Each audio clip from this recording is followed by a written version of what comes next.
Simple, easy and tasty mutton curry క్విక్‌గా ఎలా prepare చేసుకోవాలో చూద్దాం. ముందుగా అయితే కడిగిన మటన్ కుక్కర్‌లో తీసుకొని దాంట్లోని salt, ginger garlic paste, chilli powder, పసుపు, వాటర్ వేసుకొని ఒక 5 విజిల్స్ అట్లా వచ్చే వరకు కూడా బాగా ఉడికించుకోవాలనమాట.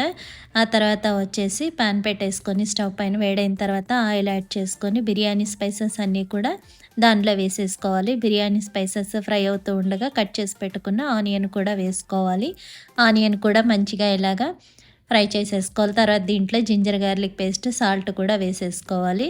సాల్ట్ కూడా వేసుకున్న తర్వాత దీంట్లోని టొమాటో కూడా వేసుకోవాలనమాట. నేనైతే ఇక్కడ గ్రైండ్ చేసిన టమాటో వేసాను. తర్వాత దీంట్లో ఉడికించి పెట్టుకున్న మటన్ వేసి పసుపు, కారం అలాగే ధనియాల పొడి కూడా వేసుకొని బాగా ఉడికించుకోవాలి.